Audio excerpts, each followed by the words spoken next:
Nós vamos ler ainda no capítulo 1, a terceira pregação no capítulo 1, dos versos 8 ao verso 22.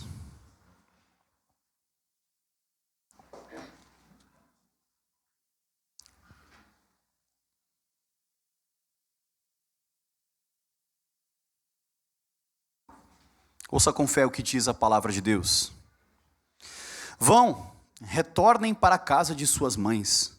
Que o Senhor seja leal com vocês, como vocês foram leais com os falecidos e comigo. O Senhor conceda que cada uma de vocês encontre segurança no lar do outro marido. Então deu-lhes beijos de despedida. Mas elas começaram a chorar alto. E lhes disseram: não, voltaremos com você para junto de seu povo. Disse, porém, Noemi: voltem, minhas filhas, porque vocês viriam comigo. Poderia eu ainda ter filhos que viessem a ser os seus maridos? Voltem, minhas filhas, vão, estou velha demais para ter outro marido. E mesmo que eu pensasse que ainda há esperança para mim, ainda que eu me casasse essa noite e depois desse à luz filhos, iriam vocês esperar até que eles crescessem? Ficariam sem se casar à espera deles? De jeito nenhum, minhas filhas. Para mim é mais amargo do que para vocês, pois a mão do Senhor se voltou contra mim. Elas então começaram a chorar alto de novo. Depois Orfa deu um beijo de despedida em sua sogra, mas Ruth ficou com ela. Então Noemi a aconselhou: veja sua concunhada, está voltando para o seu povo e para o seu Deus. Volte com ela. Ruth, porém, respondeu: não insistas comigo que te deixe, e que não mais te acompanhe. Aonde fores, irei, aonde ficares, ficarei. O teu povo será o meu povo, e o teu Deus será o meu Deus. Onde morreres, morrerei, e ali serei sepultada. Que o Senhor me castigue com todo rigor, se outra coisa que não a morte me separar de ti. Quando Noemi viu que Ruth estava de fato decidida a acompanhá-la, não insistiu mais. Prosseguiram, pois as duas até Belém. Nós paramos aqui na semana passada, agora eu vou continuar. Ali chegando em Belém, todo o povoado ficou alvoroçado por causa delas. Será que é Noemi? Perguntavam as mulheres. Mas ela respondeu: não me chame Noemi. Melhor que me chamem de Mara, pois o Todo-Poderoso tornou minha vida muito amarga. De mãos cheias eu parti, de mãos vazias o Senhor me trouxe de volta. Por que me chamam de Noemi? O Senhor colocou-se contra mim. O Todo-Poderoso me trouxe desgraça. Foi assim que Noemi voltou das terras de Moabe, com sua nora Ruth, a moabita. Elas chegaram a Belém no início da colheita da cevada. Até aqui. Vamos orar mais uma vez.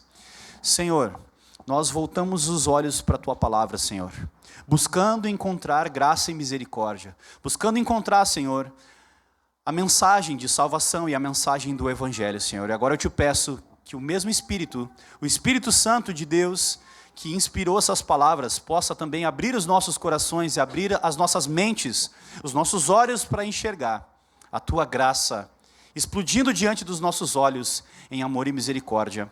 Em nome de Jesus, amém e amém. Amém.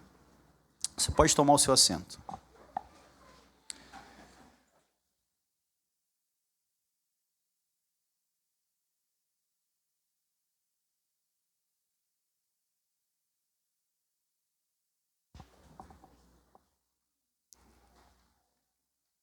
No final do capítulo de Ruth, dá essa ideia de tristeza, de amargura, um momento,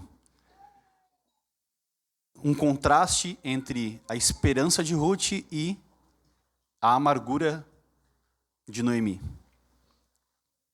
Uma pessoa que está desesperada, descontrolada emocionalmente, que não está enxergando esperança alguma para a sua vida.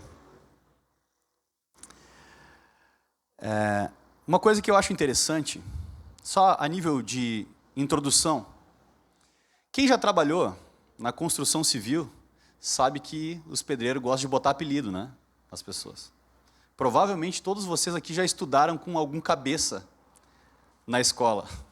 Ou algum tipo de apelido pejorativo, assim, que fala a respeito de algum detalhe que sobressai na pessoa, né? Por exemplo, o cheiroso. Vocês já sabem o que é a pessoa, né? Não é muito chegada no desodorante, né? Se o cara tiver o apelido de Brad Pitt ou de Tom Cruise, beleza, não é o forte. Já sabe que é justamente o contrário. E o mais interessante é que a Bíblia usa desse mesmo artifício linguístico para contar essa história. Há 2 pregações atrás, a gente falou sobre o significado dos nomes das pessoas dessa história. E o significado de Noemi significa prazer, ou em algumas traduções, em alguns contextos, essa palavra pode ser traduzida como doçura. Então, aquela que tinha uma vida doce, que era considerada doçura, agora tinha se tornado Mara. E tem esse jogo de palavras. Então, os autores bíblicos também usam esse tipo de artifício linguístico para nos apresentar os personagens e apresentar o que está acontecendo aqui nesse contexto.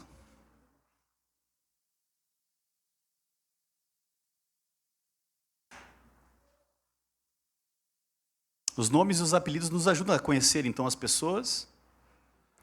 Eles vão nos ajudar muito a conhecer a história. Na história de Ruth, nesse primeiro capítulo, nós temos 3 viúvas. 3 viúvas. E elas estão ali tomando uma decisão de voltar para Belém ou permanecer em Moabe. Uma delas, Orfa, resolve, convencida por Noemi, resolve ficar em Moabe. Fica com os deuses antigos, na terra antiga, e a partir desse momento o nome dela desaparece da escritura. Ela sumiu. Não tem mais, não se sabe se ela casou, se ela teve uma descendência que é o que está dentro do contexto aqui, mas ela simplesmente sumiu do mapa, sumiu da história bíblica. E aí temos Noemi e Ruth. Vocês precisam notar que são 2 viúvas na mesma situação e as 2 estão voltando para Belém.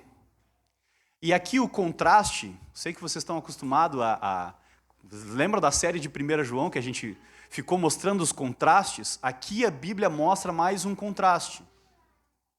Mostra o contraste entre Noemi e Ruth.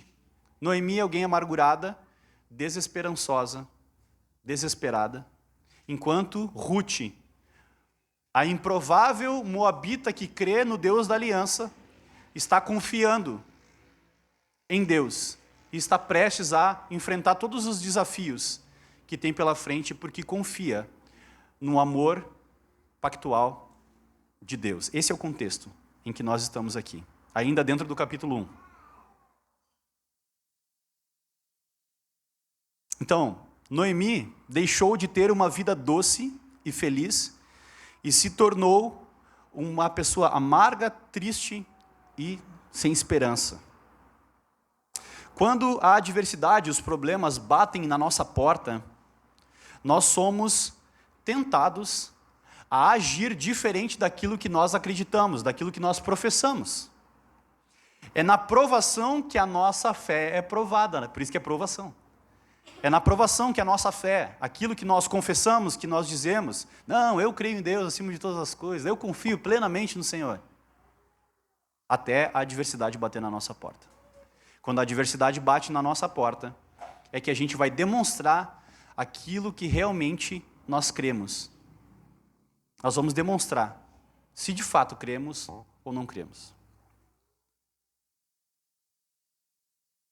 Ou quando a adversidade bate na nossa porta, a gente vai mostrar qual é a nossa teologia, qual é a nossa doutrina,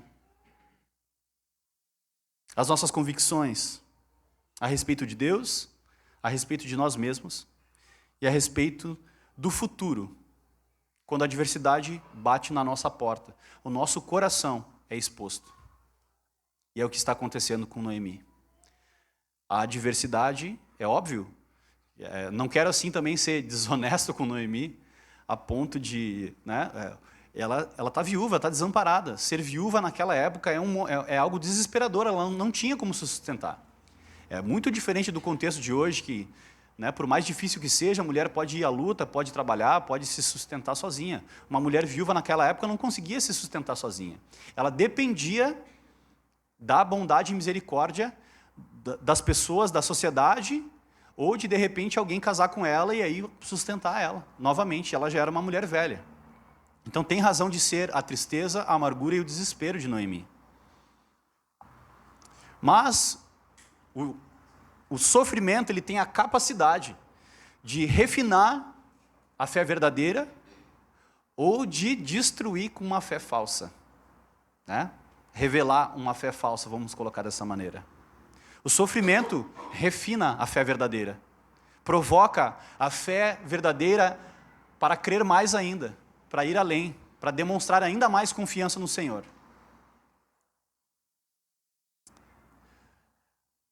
Aqui nesse texto, Noemi começa a mostrar algumas incoerências na sua fé.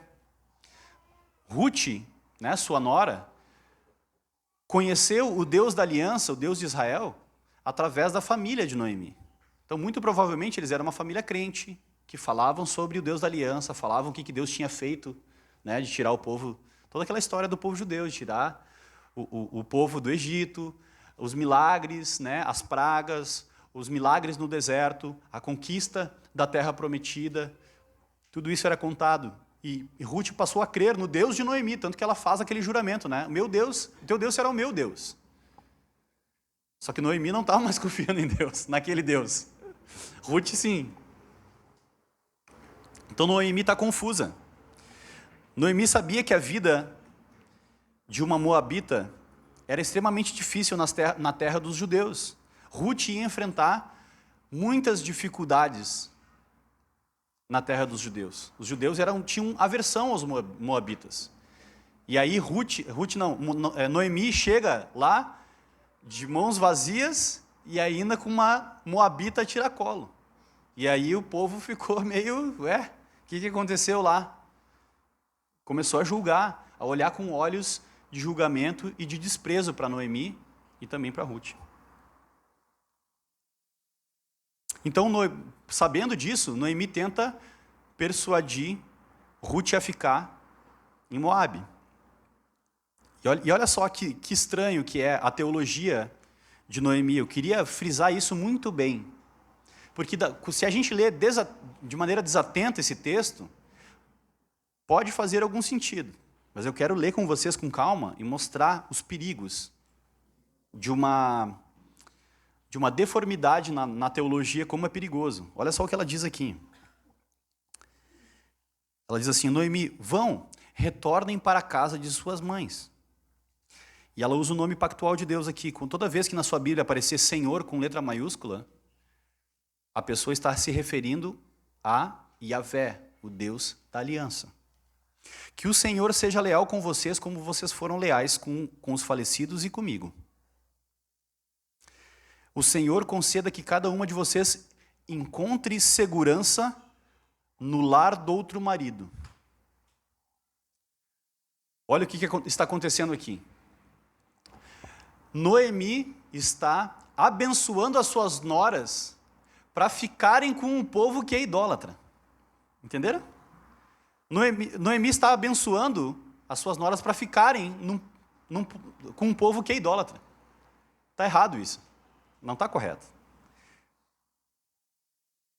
Que o Senhor seja leal com vocês como vocês foram leais com os falecidos. E ela usa essa palavra hesed. Que o Senhor seja leal, hesed, com vocês como vocês foram a hesed com os falecidos e comigo. E olha o que ela diz. O Senhor conceda que cada uma de vocês encontre segurança no lar do outro marido. O que nós podemos notar aqui? Um tipo de idolatria. Noemi está dizendo para suas noras que é muito mais importante elas procurarem um marido em Moabe do que serem fiéis ao Senhor em Canaã. E aí, quando a gente olha assim, distante para um personagem bíblico lá atrás, parece muito distante da nossa realidade. Mas eu tenho certeza que muitas mães cristãs já abençoaram as suas filhas, dizendo, mesmo que esse cara não seja crente, casa com ele é um cara legal. Ele é moabita. Mas Deus vai ser fiel, minha filha. Olha a insensatez. Olha a incoerência teológica de Noemi.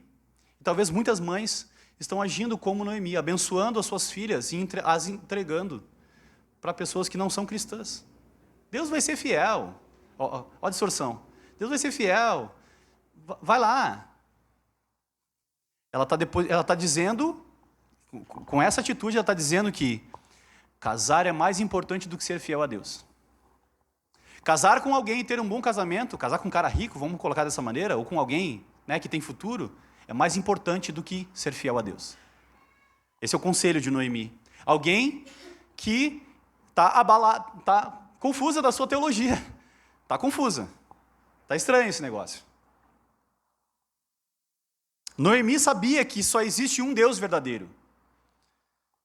Com isso ela está dizendo, é melhor viver na idolatria e achar um marido do que confiar no Deus da aliança, mesmo que sozinha, mesmo que ainda viúva. Noemi é alguém que idolatra o casamento. Noemi é alguém que idolatra o casamento. Para Noemi, a verdadeira redenção está no casamento e não numa aliança com Deus. Aplicando para a nossa realidade aqui, muitas pessoas são tentadas a pensar assim. Muitas pessoas são tentadas a pensar que, não, o dia que eu encontrar o meu amor verdadeiro, então eu serei feliz. Não é isso que o mundo diz? Não é isso que o mundo diz? O dia que eu encontrar a pessoa certa, não é? O dia que eu encontrar a pessoa certa, aí eu vou ser feliz. Aí eu vou estar realizado. Aí sim eu vou encontrar a verdadeira redenção. Quando a palavra de Deus diz que é muito mais importante você ser fiel a Deus.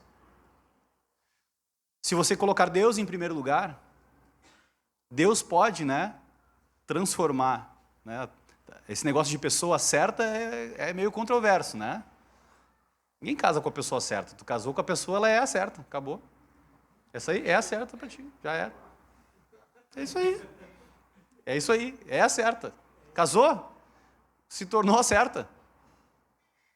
Deus vai te ajudar, com a graça dele, a ser a certa. Esse é o ponto. Então não adianta tu ficar achando que, vai aparecer a pessoa certa e aí então tu vai encontrar a redenção. Não. A redenção só está em Jesus. Coloque a sua esperança, a sua confiança em Jesus. E Deus pode transformar qualquer contexto de casamento em bênção. Aí sim. Quando nós colocamos a nossa esperança no Senhor. Muito diferente. Uma teologia muito diferente aqui. E aí o que acontece? Toda vez que nós idolatramos algo, idolatria é pecado, não é? Qual é a consequência do pecado? A morte. No caso de Noemi, a morte é em vida.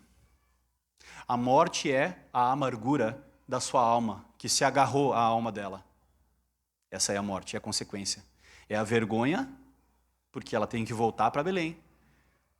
Sem dinheiro, sem marido, e ainda com uma moabita tiracolo. Irmãos, eu quero ressaltar assim, só para vocês entenderem bem como é que é o peso cultural dessa história. É como se Noemi estivesse voltando com um cachorro sarnento de Moabe. Sabe aquele guaipeca que já caiu metade do pelo? Exatamente isso. As pessoas olhavam para Noemi, uma pobretona, viúva, e para Ruth como a guaipeca. Sarnenta. Nesse clima. O resultado da idolatria de Noemi é tristeza, desespero, confusão emocional e teológica e amargura. Esse é o resultado de Noemi colocar toda a esperança de redenção dela no casamento.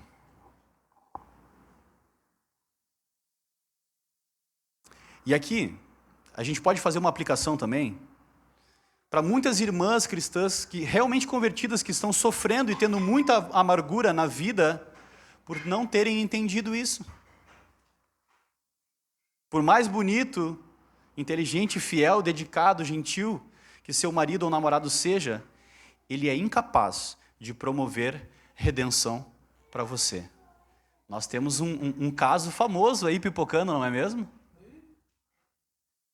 A Sandy diz amém para essa palavra. Por mais bonito, rico, gentil, inteligente, músico, artista que seja Lucas Lima, não foi possível. Ela não encontrou redenção no casamento.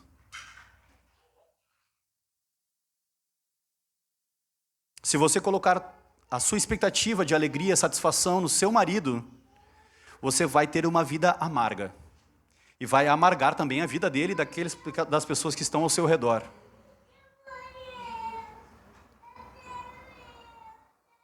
Minha irmã, e aqui eu falo com as mulheres, quando tem que baixar a ripa nos homens, eu faço.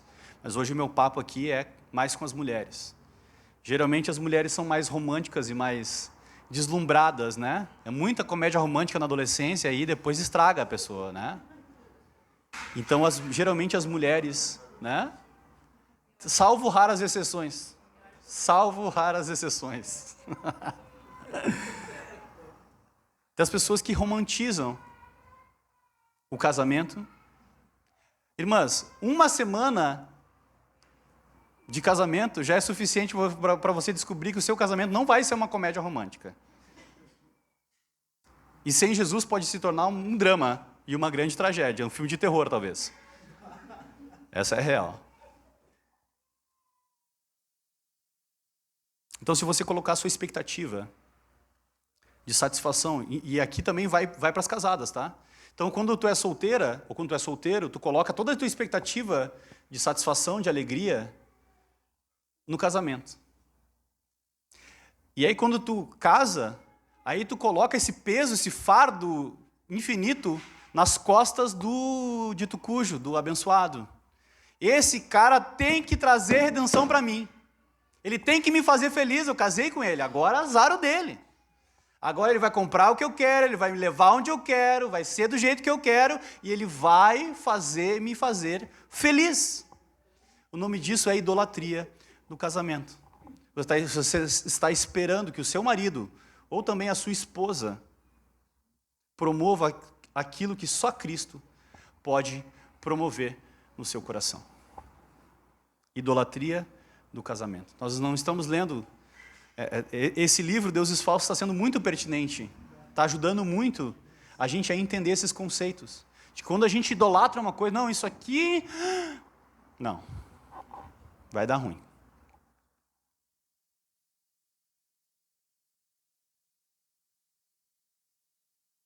Se você colocar a sua expectativa de alegria, satisfação no seu marido, você vai ter uma vida amarga e vai amargar a vida dele também, ou vice-versa. Nós fomos criados para o Senhor, e nós só encontraremos plena satisfação e doçura no Senhor. No Senhor. O propósito final do casamento, olha o que eu vou dizer agora. Então vocês acharam que Ruth era mais sobre redenção, mas vai ser sobre casamento também. O propósito final do casamento não é a felicidade, como disseram para você. Sabia disso? O propósito do casamento não é a felicidade. Ser feliz no casamento é uma consequência de entender o propósito do casamento. O Tim Keller tem um grande livro que fala só sobre isso, o significado do casamento. Muito bom, inclusive.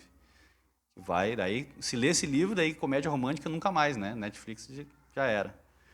A felicidade, o propósito do casamento é que o marido e a mulher conheçam e amem a Deus. Encontrem satisfação em Deus. Então, O papel do marido é ser um representante de Deus dentro do lar, que vai fazer com que a esposa conheça e ame a Deus, e vice-versa. Enquanto nós buscarmos felicidade dentro do casamento, e esse for o objetivo final dos casamentos, a gente vai ficar batendo cabeça e vai amargar a vida um do outro. Agora, quando nós juntos buscarmos ao Senhor, nós seremos felizes. Esse é o resultado. Esse é o resultado. A felicidade é o resultado de um casamento firmado no Senhor. Não busque a felicidade no casamento como objetivo.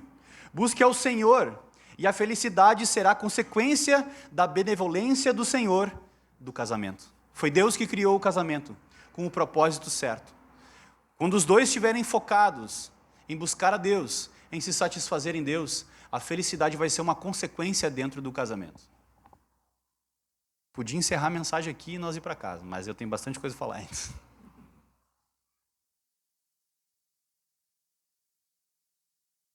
Se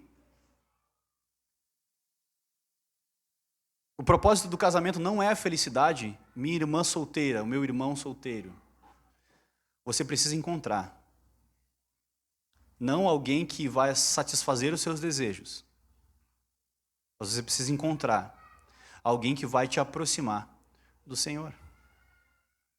Alguém que vai te aproximar do Senhor. Sabe quando vem uma coisa assim, falo ou não falo, falo ou não falo? Vou falar. Antes de namorar a Andressa, eu namorava uma mulher muito bonita, que eu acho muito bonita. Todos os meus amigos falavam, tu tem que casar com essa, é essa aí, é essa aí. Melhor que essa aí, com essa lata aí, tu não vai, não. Não vai pra frente.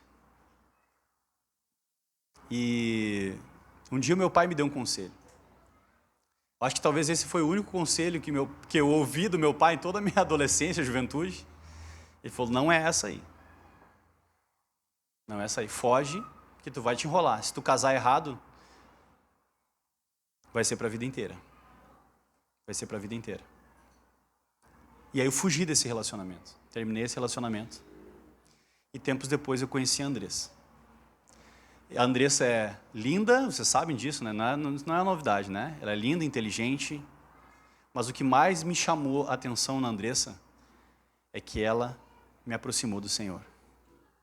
Perto dela, eu estava mais próximo de Deus.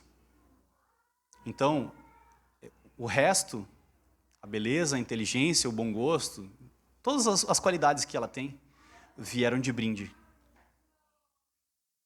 Porque ela é uma mulher temente ao Senhor. Ela também estava com a vida meio estragada na época, e ela já me cortou de cara, assim, né? Então, vou contar um pouquinho, vou abrir um parênteses aqui, tá? Sair do script um pouco, tá? Estavam os dois com a vida estragada, e os dois sabiam que precisavam do Senhor. Eu sabia que ela era crente, né, desviada e tal. Olhei, né, uma crente assim que eu vou querer. Vou querer. E aí eu convidei ela para ir na igreja, vamos dar um rolê na igreja, né? Vamos dar um rolê na igreja. Vamos na igreja. E ela falou assim, não, eu vou na igreja contigo, mas não quero nada. Já fica bem claro, já fica avisado, nem tenta. Ah, beleza, né? Daí eu pensei assim, mas umas 2 semanas eu desenrolo esse negócio aí, eu sou, né? Me garanto. E aí a gente foi se conhecendo e a gente começou a ir de fato na igreja. E aí ela demonstrou interesse por mim e ela falou assim, eu não quero mais me machucar, eu não quero mais colocar toda a expectativa de redenção, não com essas palavras, mas toda essa expectativa de redenção no casamento. Eu quero casar com um homem de Deus e alguém que quer o Senhor. Eu quero casar com um homem que Deus tem para mim. E a gente vai descobrir isso em oração. Sabe que pentecostal gosta de orar na madrugada, né? E aí a Andressa falou assim, vamos orar às 3 da manhã para ver se Deus confirma. Eu estava querendo, né? Vou querer. Não vou desistir assim. Vou querer. E a gente começou a orar às 3 da manhã. Começamos a orar ali e tal. E aí o meu pai estava vendo, né, o filho rebelde dele, todo estrambelhado, que tinha uma moça que fazia o doidão orar às 3 da manhã. E já estava querendo saber quem era. E aí a gente foi se aproximando de Deus. Nessa época eu fumava, bebia ainda, era bem doidão ainda. Estava no processo de conversão, de libertação. E a Andressa foi essa pessoa que foi me aproximando do Senhor. Me aproximando do Senhor. Ela conheceu a minha família, viu que a minha família era cristã, que meu pai era pastor, que eu não tinha contado para ela. Não sou bobo, né? E ela falou assim, então domingo que vem nós vamos lá na igreja do teu pai lá, então. Tu quer ser crente? Então nós vamos lá. A gente chegou lá, o pessoal nos acolheu. No final do culto que ela falou para mim, se nós namorarmos, nós vamos congregar aqui. Se. Enfim, você sabe o final da história. Mas é como uma pessoa pode ser instrumento de santificação e de aproximar o outro de Deus. E a Andressa continua fazendo isso na minha vida até hoje. Ela continua me cobrando que eu faça devocional. Ela continua me aproximando de Deus. Ela continua sendo um instrumento de Deus de santificação na minha vida. Se não fosse por causa do Senhor, provavelmente a gente é muito diferente. A gente já teria se separado. Mas o que nos une é que nós temos uma aliança com o Senhor. O Deus dela é o meu Deus. E o povo dela é o meu povo. A gente fez uma aliança com Deus e um com o outro. E é essa aliança que sustenta o casamento. Não é outra coisa. A aliança que nós temos com Deus é o que sustenta o casamento. O livro do Tim Keller custa R$50, ele vai falar tudo isso com palavras mais bonitas e bem mais comprido, mas é isso aí que ele quer dizer, tá? Então, confie em mim. É por aí. Então, encontre alguém que te aproxima do Senhor. Construa e faça uma aliança com alguém que tem uma aliança com o Senhor, que vai te aproximar de Deus e não te afastar de Deus. Esse é o meu conselho, como pastor, como irmão.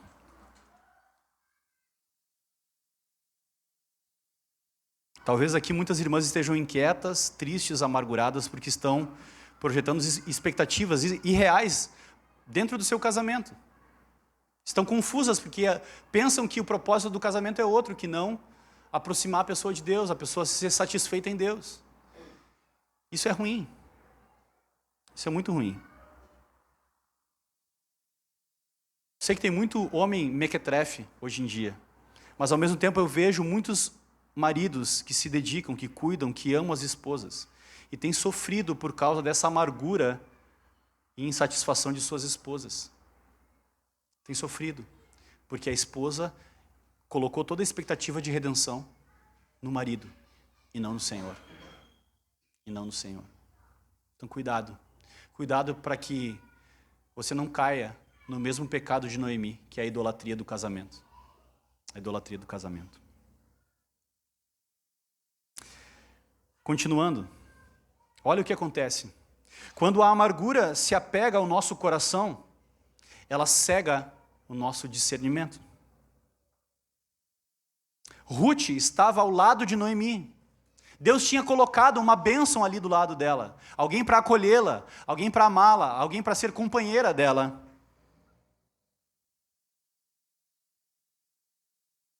Deus estava ali mostrando a sua fidelidade e a sua bondade, mas Noemi não enxergava.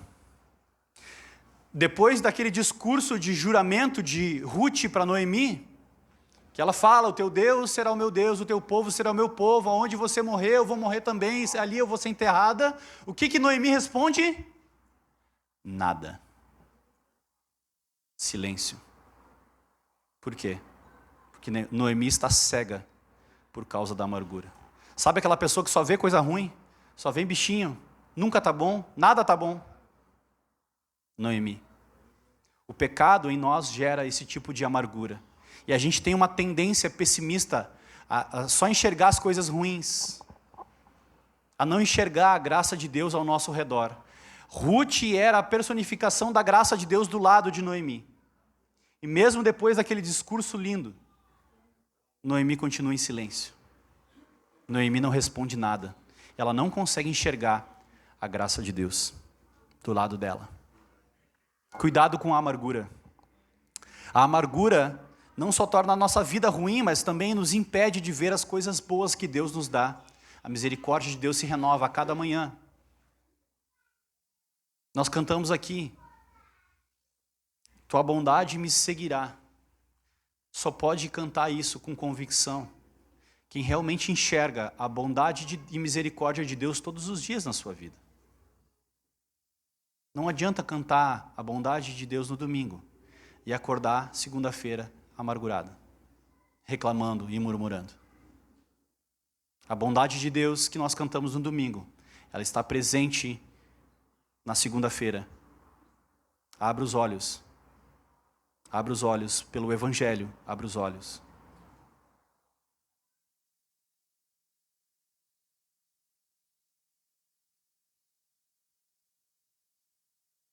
Quando Noemi chega na cidade, ela continua vomitando a sua amargura. Noemi continua vomitando a amargura.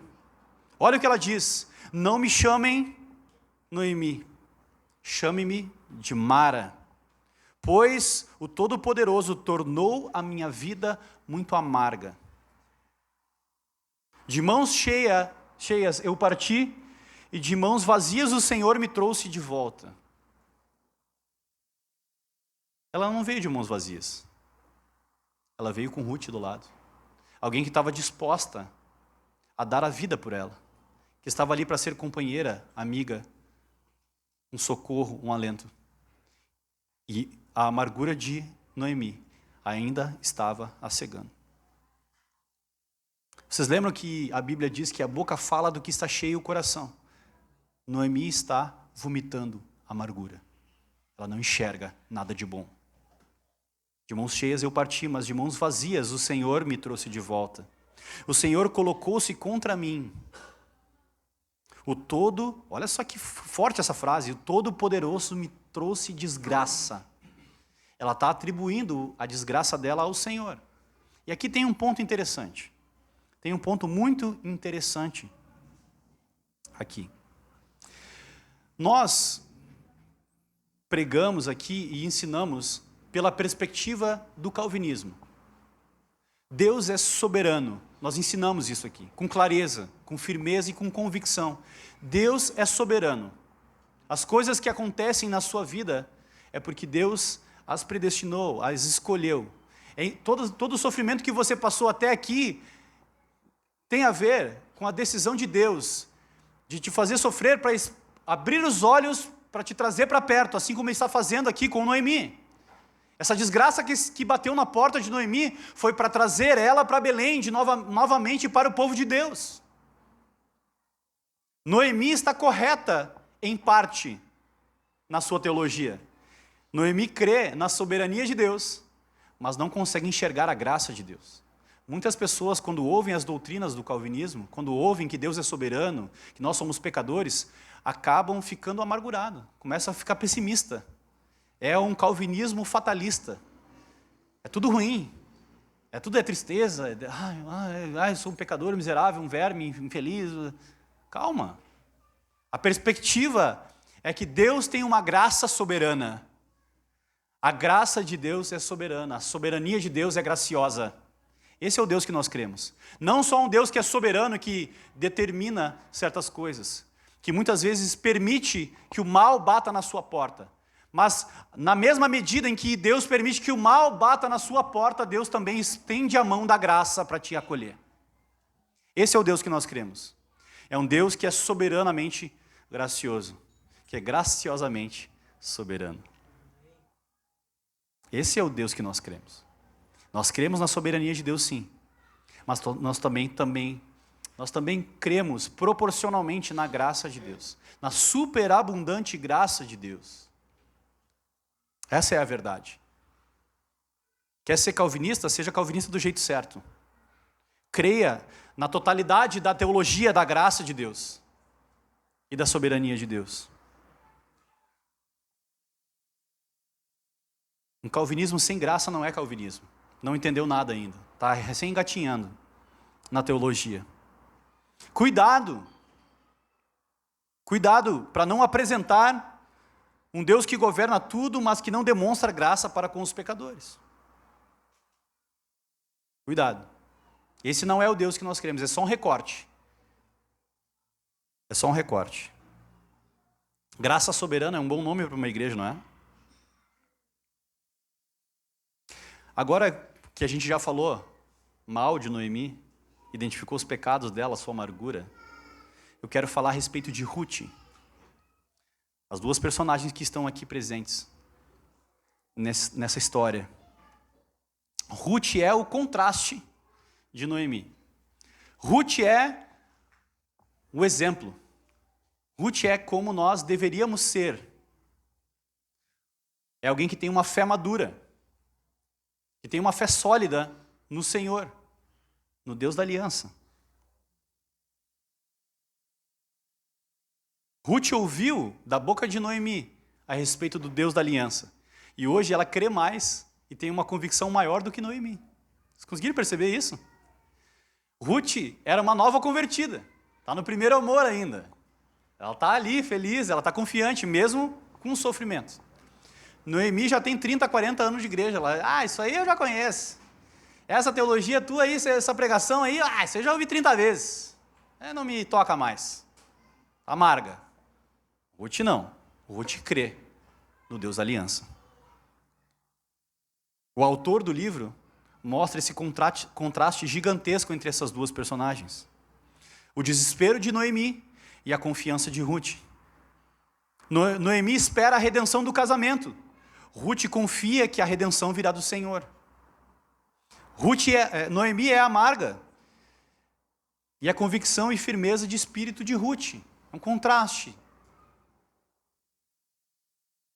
Ruth é a mulher sábia. A mulher de fé. Se você é do meu tempo, você já escutou aquela música Mina de Fé. Uma mulher que é satisfeita no Senhor, que sofreu e está em um período de sofrimento. Ela também é viúva, ela também está com fome, mas ela enfrenta todas essas coisas com confiança no Deus da aliança. Contraste. Eu não coloquei isso no esboço, mas eu quero falar isso nesse momento. Estava aguardando mais para frente, mas eu acho que é importante falar. A Bíblia hebraica ela é montada de maneira diferente. O livro de Ruth vem depois de Provérbios, sabia? Na Bíblia hebraica. Nada a ver, né? O Provérbios é lá na frente, livro de sabedoria. O livro de Ruth vem depois de Provérbios. Sabia disso? Vocês sabem como é que é o último capítulo de Provérbios? O último capítulo de Provérbios é nada mais, nada menos do que aquela descrição da mulher sábia. Provérbios termina com a descrição, e eu queria... Vamos ler.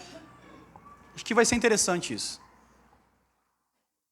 Abre aí em Provérbios 31.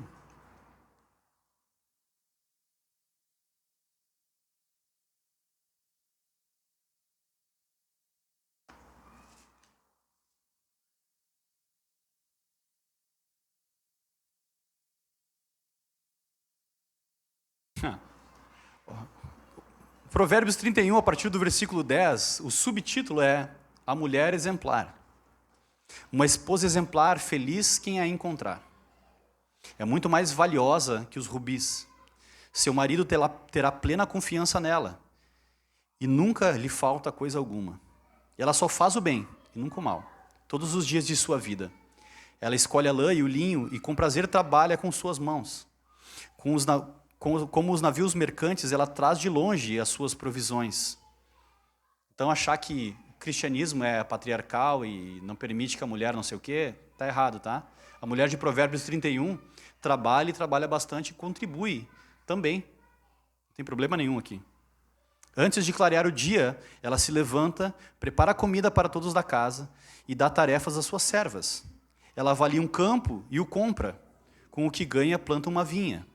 Entrega-se com vontade ao seu trabalho, seus braços são fortes e vigorosos. Administra bem o seu comércio lucrativo e a sua lâmpada fica acesa durante a noite. Irmãos, a sua lâmpada fica acesa durante a noite, ela é boa de cama. Falei. É isso que significa. É uma linguagem poética para dizer que, além de fazer tudo isso, ela manda bem naquela hora. É isso que quer dizer. Nas mãos segura o fuso e com os dedos pega a rosca. Pega a roca, desculpa. Acolhe. Vai ficar muito ruim isso, né? Desculpa. Acolhe os necessitados, não perca o foco. Acolhe os necessitados e estende as mãos aos pobres. Não teme por seus familiares quando chega a neve, pois todos eles vestem agasalho. Faz coberta para sua cama. Veste-se de linho fino e de púrpura. Seu marido é respeitado na porta da cidade, onde toma assento entre as autoridades da sua terra. Ela faz vestes de linho e as vende, e fornece cintos aos comerciantes. Reveste-se de força e dignidade, sorri diante do futuro. Fala com sabedoria e ensina com amor. Cuida dos negócios de sua casa e não dá lugar à preguiça. Seus filhos se levantam e a elogiam. Seu marido também a elogia, dizendo: muitas mulheres são exemplares, mas você a todas supera. A beleza é enganosa e a formosura é passageira, mas a mulher que o quê? Olha aqui que chave. Mas a mulher que teme ao Senhor será elogiada. Que ela receba a recompensa merecida e as suas obras sejam elogiadas à porta da cidade. Vocês vão ver mais para frente que rola uma história na porta da cidade a respeito de Ruth. Irmãos, na Bíblia hebraica, essa é a última passagem antes de começar o livro de Ruth. O que a Bíblia está dizendo é que Ruth é a personificação, é essa personagem descrita aqui em Provérbios 31. Eu quero fazer aqui uma crítica aos ministérios de mulheres, que eles usam esse versículo para elogiar as mulheres, sendo que a maioria delas está muito distante de ser como Ruth. Ruth não é uma declaração, você é a mulher virtuosa de Provérbios 31, querida, aleluia. Não. Ruth e a mulher virtuosa de Provérbios 31 deve ser o alvo e o objetivo da mulher que teme ao Senhor. E é difícil. Olha que quanta coisa ela faz aqui. É difícil. Então, é uma certa desonestidade intelectual dizer assim, não, vocês são mulheres virtuosas de Jesus, amém, glória a Deus. Isso é uma mentira. Uma mentira. Nós mulheres. Estou engraçadinho hoje, né? Altas gafes. Se o Worship Fails pega eu aí hoje, já era para mim, né?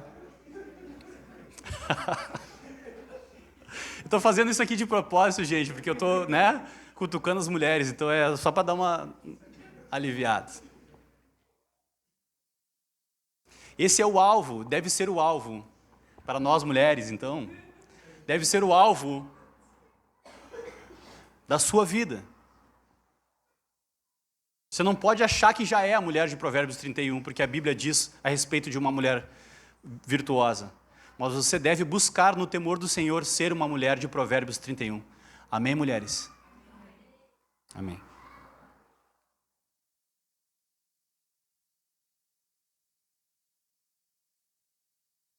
Aqui a gente vê um contraste. Acabou o stand-up, tá? Vamos voltar sério agora. Aqui a gente vê um contraste entre o crente emocional, a pessoa que é levada pelas suas emoções, e o crente maduro, que tem a sua fé firmada na palavra. O crente emocional é levado pelas suas emoções. A sua teologia, as suas crenças e valores, eles são moldados pelas suas emoções. Tá difícil, tá? Muda a teologia da pessoa, já não acredita mais nas mesmas coisas, já bagunçou, já está falando coisa, não estava falando coisa com coisa. É o que aconteceu com Noemi. Uma fé emocional.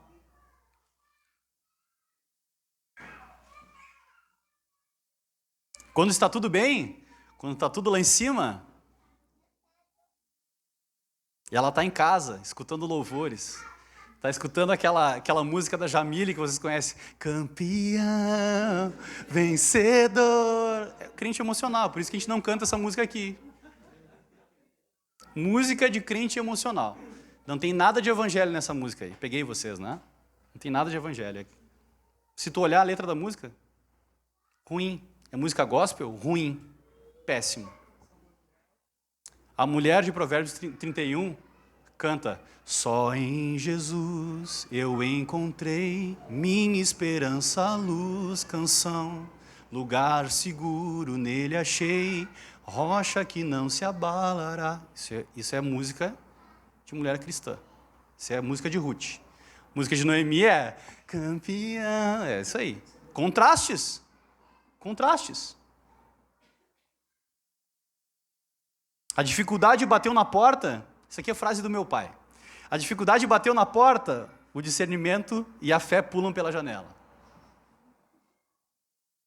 Quando a sua fé está baseada no que você sente, quando está perto de Deus ou baseado nas circunstâncias favoráveis, ela não tem força para te sustentar nos tempos difíceis.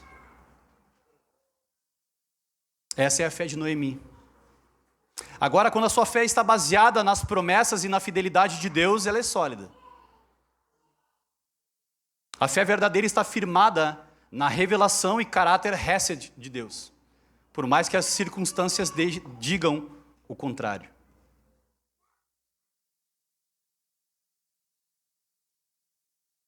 A fé verdadeira confia na palavra de Deus, e Deus é fiel à sua palavra. Essa é a fé de Ruth.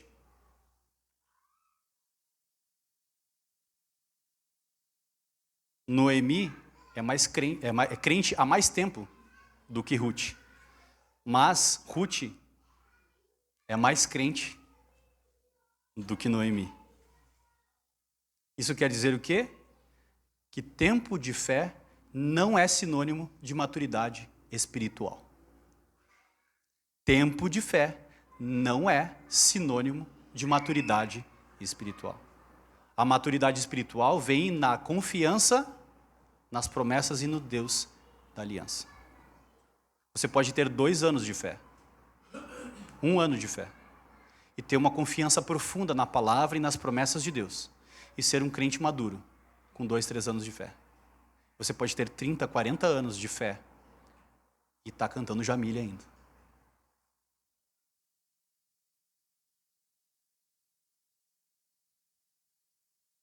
Como você reage? Aqui a reflexão é essa. Como você reage quando as coisas saem do teu controle?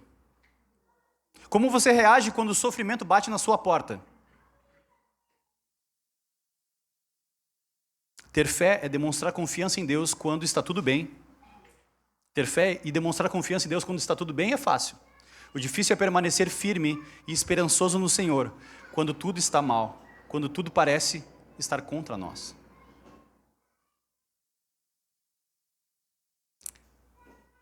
Isso eu aprendi com meu pai.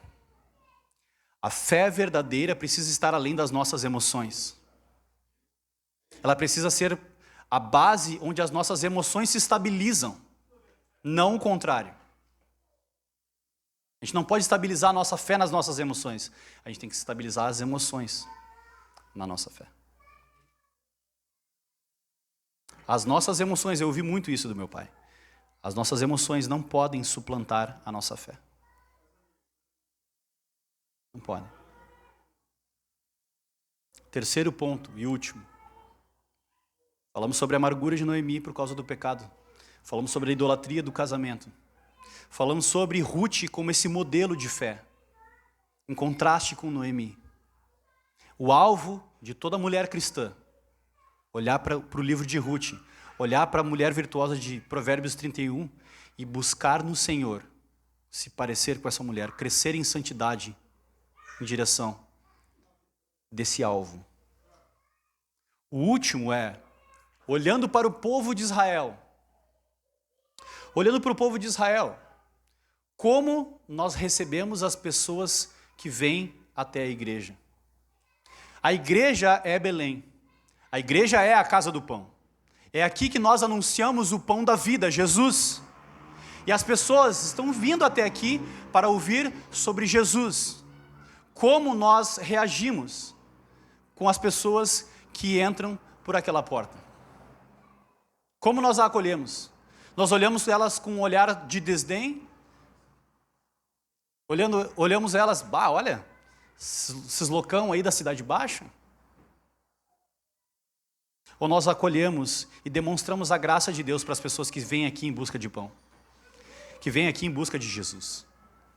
Deus é soberano, nós cremos nisso. E Deus salva soberanamente pessoas. Apesar de nós. Deus tem trazido pessoas aqui. Às vezes através da internet, passaram aqui, ninguém falou de Jesus para elas. Elas passaram aqui e viram a placa de uma igreja. E na igreja fala de Jesus, eu vou lá ver qual é que é. Como nós temos recebido as pessoas que entram aqui na igreja? Será que nós temos agido exatamente como o povo de Israel agiu com Ruth e com Noemi?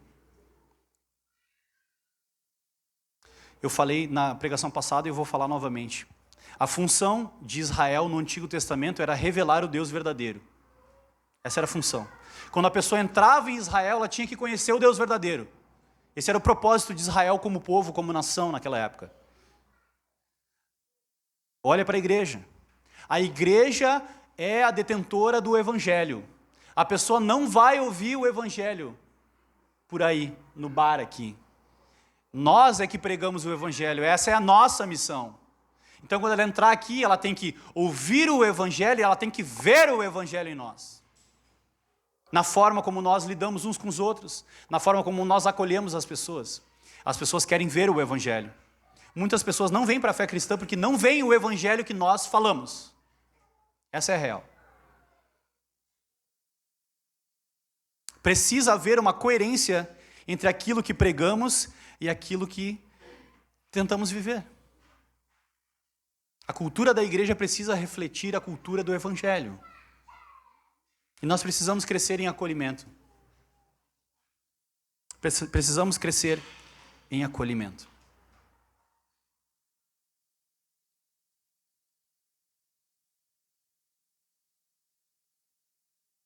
As pessoas desejam encontrar a graça e a misericórdia de Deus. As pessoas estão sedentas. Essa é a verdade. Estão sedentas por conhecer a graça de Deus. Elas nem sabem direito ainda o que é graça de Deus. Não sabem o que é... As pessoas não sabem nada. Elas estão em busca de alguma coisa. Tem um vazio dentro delas que precisa ser preenchido. E nós sabemos como preenche esse vazio. Nós precisamos anunciar isso e acolher as pessoas, para que elas vejam que existe um tipo de vida diferente, que existe um Deus diferente dos que são anunciados por aí, que existe sim um Deus verdadeiro, que acolhe pecadores, que acolhe todos aqueles que se achegam a Ele. E nós precisamos praticar isso como igreja.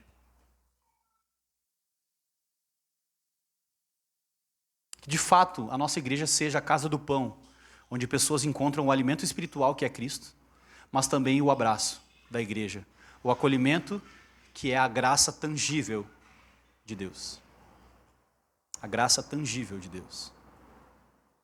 Nós devemos ser os pés e as mãos de Jesus para servir, para amar as pessoas. E a gente precisa crescer nisso. Ah, mas eu não sou nem Noemi, nem Ruth. Então essa parte é para você. Nós precisamos acolher as pessoas e amar as pessoas. Como nós vamos praticar isso? Uma maneira prática. Eu estou aqui desafiando os irmãos da igreja a convidarem alguém da igreja, que está aqui na igreja, que você não tem intimidade, ou que está chegando na igreja. Nós temos o Zé e a Natália que estão chegando na igreja, temos a Alice que está chegando na igreja. Eu esqueci o teu nome, desculpa. Lizzie? Easy. Está chegando na igreja. O Gabriel. Eu estou desafiando os membros da igreja a convidarem as pessoas para comer pão na sua casa. Pão tem, né? Tem pão na tua casa? Eu já falei aqui na outra pregação que eu levo as pessoas para comer frango com carne na minha casa porque é só o que tem. E o que a gente tem, a gente divide. Às vezes nem curry tem, né? Eu convidei o Edson para comer lá em casa, falei que ia fazer frango com curry, esqueci de botar o curry. Aí ficou frango sem curry, mas a gente divide o que a gente tem. Que essa mensagem possa desafiar vocês a viverem esse evangelho que vocês dizem crer, que nós dizemos crer. Eu quero viver esse evangelho, eu quero praticar esse evangelho. O Jader, depois eu vou apresentar o Jader. Tem 2 Jader aqui na igreja agora. O Jader ali veio de Belo Horizonte. Belo Horizonte, né? Não, ele está de Vitória, desculpa. Mas ele é mineiro. Será que essa igreja suporta 2 Jader? Não sei. Não sei. Eles já estão com dificuldade de me suportar, Jader. 2, daí eu estou pedindo muito, mas nós vamos tentar. Tá? Seja bem-vindo. Quero ir para as aplicações finais agora, então. Para nós refletirmos e pensarmos a respeito disso. Viu? Só fiz um slide hoje, só deu tempo de fazer um slide. Nem fui eu que fiz, foi o Johnny ainda. Primeira reflexão, então. Cuidado com a amargura. A amargura que brota no nosso coração por causa do pecado nos impede de enxergarmos a graça de Deus que está ao nosso redor, assim como Noemi. Se arrependa dos seus pecados e lute contra a amargura. Não deixe a amargura se apegar no seu coração. A graça de Deus tem poder para transformar Mara novamente em Noemi. Tem poder para transformar a amargura em doçura. A graça de Deus tem poder para isso. Talvez a sua vida esteja amarga, mas Deus quer, sim, transformar a sua amargura em doçura. Pode passar o próximo. 2. Ruth é o referencial bíblico de maturidade espiritual, tanto para homens quanto para mulher. Por isso que eu falei nós mulheres. Ruth é o referencial bíblico de maturidade espiritual. Ruth é um modelo digno de ser imitado. A postura de Ruth frente ao sofrimento aponta diretamente para o descendente de Ruth, Jesus. Jesus confiou na promessa e no amor hesed do Pai, e se entregou e se sacrificou por nós. Nós devemos também, assim como Jesus, assim como Ruth, confiar no amor leal de Deus, na fidelidade de Deus, e descansar nele. Descansar nele. Vocês sabem que Ruth faz parte da linhagem de Jesus. Lá em Mateus capítulo 1, vocês vão encontrar novamente o nome de Ruth. Então Ruth aponta diretamente, o que esse livro está fazendo, né? Qual é que é dessa história? Ruth está apontando para Jesus, o Salvador, a verdadeira redenção. E ela confia verdadeiramente no Redentor. Ruth confia no Redentor. O Redentor de Ruth não é Boaz, por mais que Boaz seja um tipo de Jesus. O Redentor de Ruth é o seu descendente, Jesus Cristo, Filho de Deus. Próximo. Última. Fique atento àqueles que Deus tem trazido para a igreja e para perto de você. Seja uma manifestação da graça de Deus. Deixe que as pessoas que Deus tem trazido à sua vida sejam um instrumento de misericórdia e amor nas mãos de Deus. Você é povo de Deus. Na sua casa tem pão. Na sua casa tem o evangelho de Jesus. Então abra a sua casa para que as pessoas possam comer o seu pão e ouvir o evangelho e ver o evangelho através da sua vida. Através da sua vida. Esse é o desejo e o conselho de Deus para a nossa vida, para a vida da nossa igreja, para a sua vida e para a minha vida. Amém? Vamos orar? Senhor, obrigado pela Tua palavra. Obrigado pela Tua palavra, Senhor. Nos perdoa porque muitas vezes nós fazemos questão de ser Mara. de ser amargos, de ver os pontos negativos, de alimentar a nossa própria amargura por causa do pecado, Senhor. Mas que a tua graça nos alcance e transforme a nossa amargura em doçura. Em nome de Jesus, Pai. Em nome de Jesus. Nos ajuda, Deus, a olhar para a vida de Ruth, para o testemunho fiel de Ruth. E crescer em santidade. Crescer, Senhor, em maturidade espiritual. Firmado nas tuas promessas, firmados no teu amor leal, no teu amor hesed, Senhor.